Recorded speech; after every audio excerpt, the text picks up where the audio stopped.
शहर की चमक दमक पीछे छूट चुकी थी। रात के ठीक 8 बज चुके थे। एक पुरानी जर्जर बस जंगल के कच्चे रास्ते पर हिचकोले खाते हुए आगे बढ़ रही थी। बस की हालत ऐसी थी मानो वह हर मोड़ पर जवाब देने वाली हो। चारों तरफ घना जंगल था, इतना घना कि चांद की रोशनी भी पेड़ों के बीच फंसकर रह जाती थी। रास्ता सुनसान था, न कोई गाड़ी न कोई इंसान। बस के बाहर सिर्फ जंगल की आवाजें थीं, कभी उल्लू की डरावनी हूंट तो कभी दूर कहीं भेड़ियों की खींची हुई आवाज जो सीधे दिल के अंदर तक उतर जाती थी। बस के अंदर सन्नाटा था। इंजन की खड़खड़ाहट उस सन्नाटे को और भारी बना रही थी। हर झटके के साथ ऐसा लगता था जैसे बस नहीं बल्कि तीनों दोस्तों का धैर्य टूट रहा हो। अनिकेत, विकास और नितिन पीछे की सीट पर बैठे थे। तीनों शहर के रिसर्च लैब में काम करते थे, लेकिन इस वक्त उनका विज्ञान भी इस अंधेरे जंगल के आगे छोटा लग रहा था। नितिन की बात पर बस के अंदर फिर सन्नाटा छा गया। बस की खिड़कियां हवा के साथ कांपने लगीं, जंगल जैसे और पास आ गया हो। यार, ये बस चल रही है या रेंग रही है? हंसी मत कर भाई, इस जंगल में कुछ ठीक नहीं लग रहा। सुन रहा है? ये आवाजें इंसानों की नहीं लगती।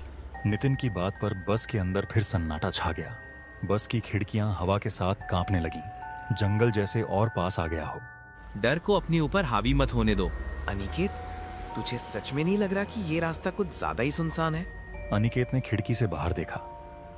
घने पेड़ों के बीच अंधेरा इतना गहरा था कि उसे ऐसा लगा मानो जंगल उन्हें घूर रहा हो, लेकिन उसने कुछ नहीं कहा। नेटवर्क भी नहीं है, अगर कुछ हो गया तो किसी को फोन भी नहीं कर पाएंगे। बस आगे बढ़ती रही।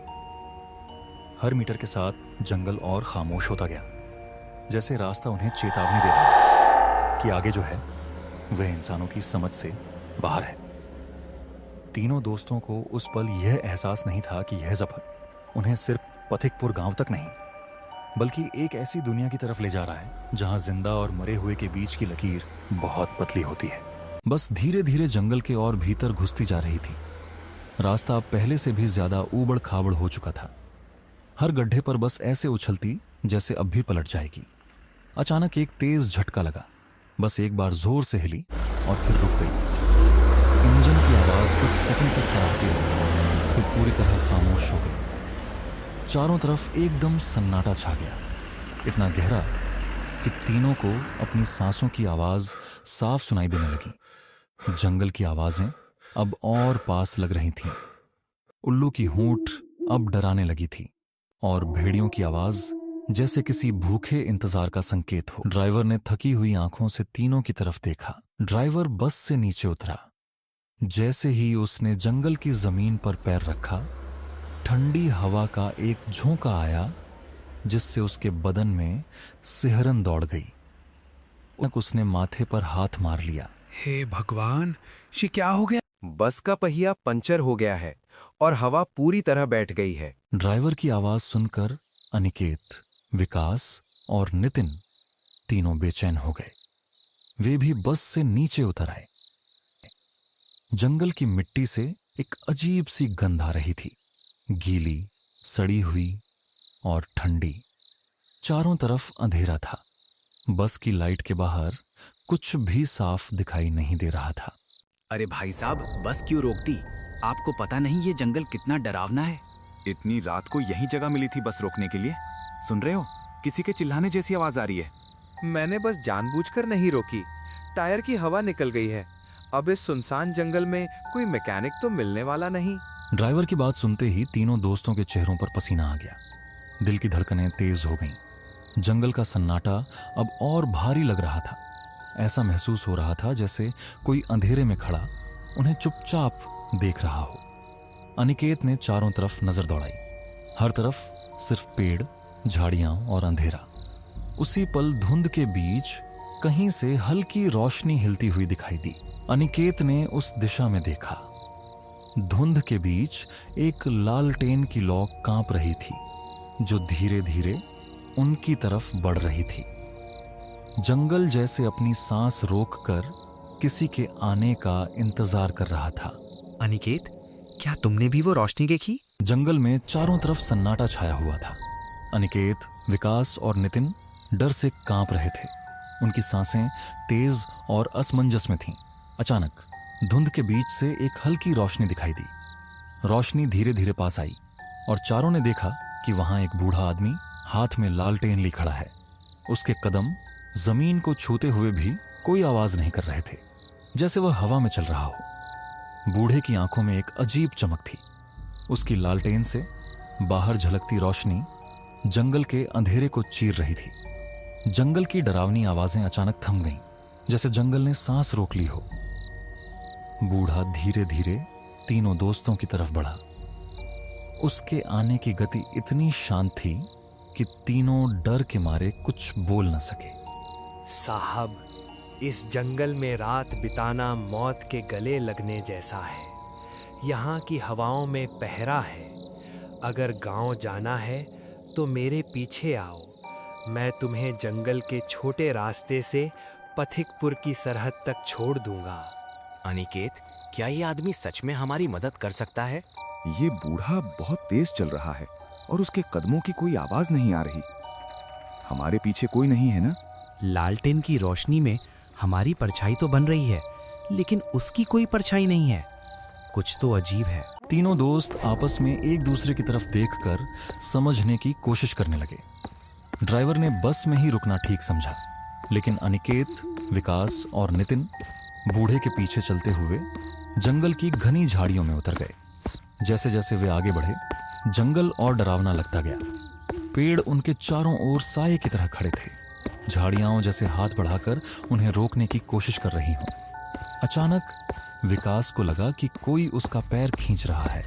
वह जोर से चिल्लाया, लेकिन आवाज जंगल में खो गई। नितिन ने अनिकेत से फुसफुसाते हुए कहा, अनिकेत, मुझे जंगल का रास्ता कुछ ठीक नहीं लग रहा। यह बूढ़ा बहुत तेज चल रहा है और उसकी परछाई क्यों नहीं दिख रही हमें। अनिकेत ने ध्यान से बूढ़े की ओर देखा। लालटेन की हल्की रोशनी में बूढ़े की चाल साधारण लग रही थी, लेकिन किसी भी पल उसने अपनी गति बढ़ा दी। तीनों दोस्तों को ऐसा लगा जैसे जंगल खुद बदल रहा हो। पेड़ अपनी जगह बदल रहे थे, रास्ता उलझता जा रहा था। जंगल की दूरियों में अचानक एक तेज चीख गूंजी। हवा में एक झोंका आया और तीनों दोस्त जमीन पर गिर पड़े। जब वे उठे तो देखा कि बूढ़ा आदमी गायब हो चुका था। सिर्फ उसकी लालटेन एक पेड़ की टहनी पर लटकी थी। धीरे धीरे हवा में हिलती हुई रोशनी फैल रही थी। वो बूढ़ा हमें जंगल के बीच में छोड़कर कहाँ चला गया? अब हम कहाँ जाएं? पथिकपुर गांव कैसे पहुंचेंगे? देखो, जहां हम आए थे वहां अब सिर्फ कटीली झाड़ियां हैं। पेड़ अपनी जगह बदल रहे हैं। रास्ता गायब हो गया है। हमारे पास बस एक ही रास्ता है। देखो, वहां रोशनी दिख रही है। चलो उस तरफ चलते हैं। तीनों दोस्त अपने दिल की धड़कनों को काबू में रखते हुए धीरे धीरे उस रोशनी की तरफ बढ़े। रास्ते में उन्हें लगा जैसे कोई अदृश्य शक्ति उनके कपड़े खींच रही हो और उनके कानों में फुसफुसाहट हो रही हो। जंगल की घनी झाड़ियों के पार वे धीरे धीरे बाहर की खुली जगह की ओर पहुंचे। जैसे ही वे जंगल से बाहर निकले, वे पथिकपुर गांव के पुराने मंदिर के पास खड़े थे। जैसे ही अनिकेत, विकास और नितिन मंदिर के पास पहुंचे, उन्हें पथिकपुर गांव की गलियों का सन्नाटा महसूस हुआ। वहां की धुंध और वीरानपन ने उनके डर को और बढ़ा दिया। पुराने मंदिर के चारों ओर टूटी फूटी दीवारें, जंग लगी लोहे की झरोखियां और समय की मार खा चुकी छतें, सभी कुछ रहस्यमय और भयावह लग रही थी। गांव की गलियों में उनकी कदमों की आवाज पत्थरों से टकराकर गूंज रही थी। हर मोड़ पर वे सोच रहे थे कि अचानक कोई प्रकट हो जाएगा। कुछ दूर जाने पर उनकी नजर एक पुराने घर पर पड़ी, जहां आग की मध्यम रोशनी में 4 लोग खामोश बैठे थे। आग की लौ से उनके चेहरे डरावने और अजीब लग रहे थे। तीनों दोस्त घबराते हुए आग के पास गए। हवा में ठंडक थी, लेकिन आग की रोशनी ने उनके डर को थोड़ी राहत दी।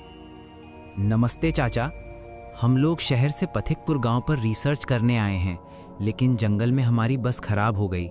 इसी वजह से हम वहां से चलकर यहाँ तक पहुंचे। क्या हमें यहाँ रात बिताने के लिए कोई जगह मिल सकती है? क्यों नहीं बेटा, तुम लोग इस बात की कोई चिंता मत करो। तुम तीनों आज मेरे घर में रुक सकते हो।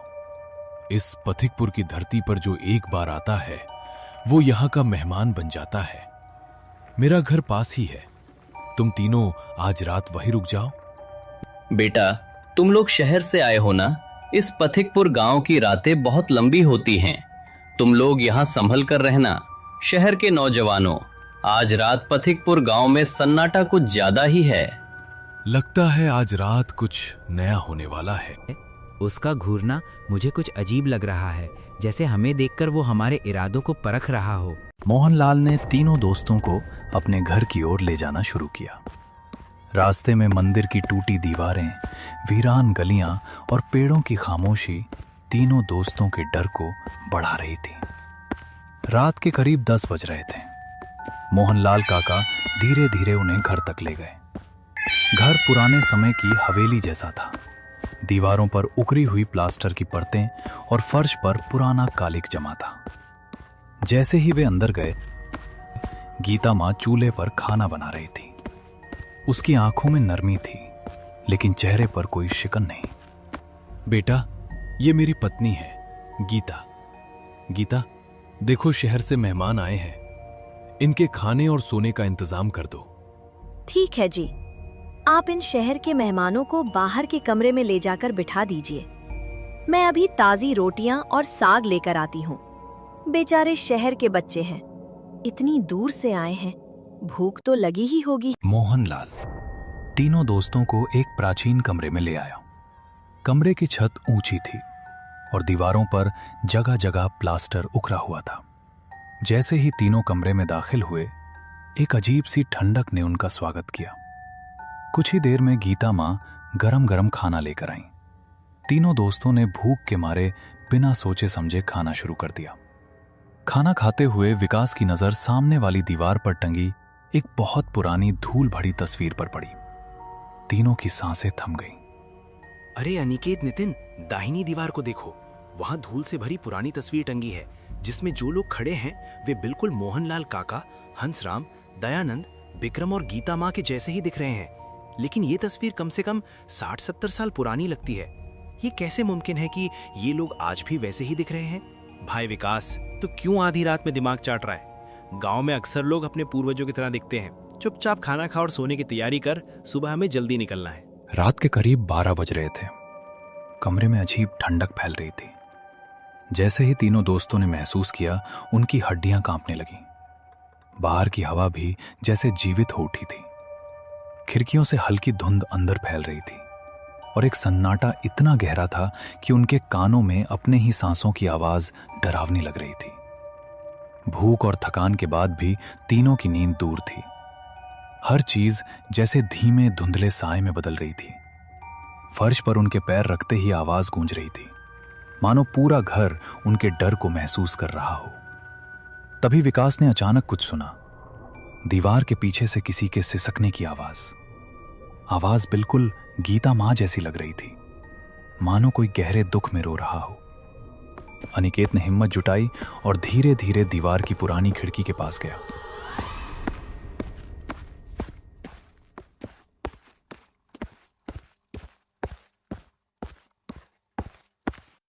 वो झांक कर देखता है। बगल वाले कमरे में उसका डर और भी बढ़ गया।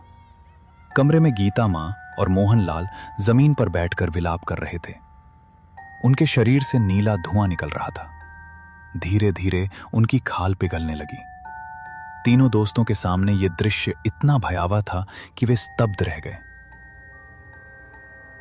विकास, नितिन, भागो, अपनी जान बचाकर यहाँ से भागो। ये लोग इंसान नहीं हैं, ये रूहें हैं। मैंने अपनी आंखों से उनका शरीर गलते हुए देखा है। हम मौत के जाल में फंस गए हैं। अनिकेत, ये कैसे संभव है? ये तो इंसान नहीं लग रहे, ये रूहें हैं। हमको भी अब भागना होगा। तीनों पागलों की तरह गांव की वीरान गलियों में भागे, लेकिन जैसे ही वे चौक पर पहुंचे, वही हंसराम और दयानंद सामने थे। वे अभी भी आग के पास बैठे थे, लेकिन उनके चेहरे डरावने और धुंधले पड़ चुके थे। तीनों दोस्तों के पैर जैसे जमीन पर टिक ही नहीं रहे थे। वे बिना पीछे मुड़े उसी पुराने और टूटे फूटे मंदिर की तरफ भागे। तभी पीछे से मोहनलाल की आवाज आई, जिसमें रूहानी दर्द छुपा हुआ था। ठहरो बच्चों, डरो मत। हम तुम्हें मारना नहीं चाहते। हम तो वे बदनसीब रूहें हैं जो 50 सालों से इस पथिकपुर गांव में कैद हैं। हम तुम्हें उस असली शैतान से बचाना चाहते हैं जो जंगल में तुम्हें मिला था। झूठ मत बोलो, तुम सब छलावे हो। उस तस्वीर में तुम सब मरे हुए दिख रहे हो। फिर तुम हमसे क्या चाहते हो? हमें जाने दो। बेटा, 50 साल पहले महामारी ने इस गांव को खत्म कर दिया था। तब से हमारी रूहें इस गांव में भटक रही हैं। लेकिन गांव की सीमा पर एक दुष्ट साया रहता है जो हर मुसाफिर को मारकर उसकी रूह को गुलाम बना लेता है। वो बूढ़ा जो लालटेन लेकर तुम्हें यहां लाया था, वही वो शैतान है। काका, अगर वो शैतान है तो उसने हमें मारा क्यों नहीं? वो अब कहाँ है? वो मंदिर की दहलीज पार नहीं कर सकता। वो बाहर खड़ा तुम्हारा इंतजार कर रहा है। देखो, सरहद की ओर। तीनों ने गांव की सरहद की तरफ देखा। वहां वही बूढ़ा लालटेन वाला आदमी खड़ा था। अब उसकी आंखें अंगारों जैसी लाल हो चुकी थीं। मोहनलाल ने अपनी बची कुची शक्ति लगाकर उसे वहीं रोक दिया। अनिकेत, विकास और नितिन मंदिर के पास एक कोने में दुबके रह गए। बाहर का मंजर डरावना था। शैतान मंदिर की तरफ बढ़ने की कोशिश कर रहा था, लेकिन मोहनलाल और बाकी ग्रामीण उसे रोक रहे थे। काका, आप लोग अपनी रूहों को खतरे में क्यों डाल रहे हैं? हमें क्यों बचा रहे हैं? शायद यही हमारी मुक्ति का रास्ता है। आज तुम तीनों की जान बचाकर हमें वो पुण्य मिला है जिसने हमारे मोक्ष के द्वार खोल दिए हैं। हम तुम्हें मरकर भी नहीं भूलेंगे। धीरे धीरे रात ढलने लगी और आसमान में भोर की हल्की लालिमा फैलने लगी। वो भयानक शैतान जो पूरे रात मंदिर की तरफ बढ़ने की कोशिश कर रहा था, एक तेज चीख के साथ रात की तरह हवा में उड़ गया। उसकी चीख इतनी भयानक थी कि तीनों दोस्तों के दिल की धड़कनें और तेज हो गईं। मोहनलाल, गीता, हंसराम, दयानंद और विक्रम, वे सभी धीरे धीरे उसी हवा में विलीन होने लगे। उनकी मुस्कान अब भी उनके चेहरों पर थी, लेकिन उनका शरीर धीरे धीरे पारदर्शी हो गया। पूरा गांव सुनहरी धुंध में लिपट गया। डरावना सन्नाटा अब सुकून भरी शांति में बदल गया। अनिकेत, विकास और नितिन अभी भी मंदिर के पास थे। वे देख रहे थे कि रूहें अपने मोक्ष की ओर जा रही थीं। तीनों के अंदर एक अद्भुत सुकून और हल्कापन महसूस हो रहा था। अब इन सब बातों का क्या फायदा? हमें जल्दी उस बस के पास जाना होगा जिससे हम यहाँ आए थे। हाँ, चलो, शायद अब सब कुछ खत्म हो गया है। ये सब देखकर लगता है कि अच्छाई की जीत हुई है। जो लोग अपने जीवन में दूसरों की रक्षा करते हैं, उनकी रूह कभी मरती नहीं। तीनों गांव की सीमा छोड़कर जंगल की तरफ चल पड़े। कुछ दूर जाने के बाद वे झाड़ियों में से निकलकर बस के पास पहुंचे। वहां वही खटारा बस खड़ी थी। टायर जो पूरी तरह फटा हुआ था, अब अपने आप ठीक हो चुका था, जैसे किसी ने रातों रात नया टायर लगा दिया हो। तीनों ने राहत की सांस ली।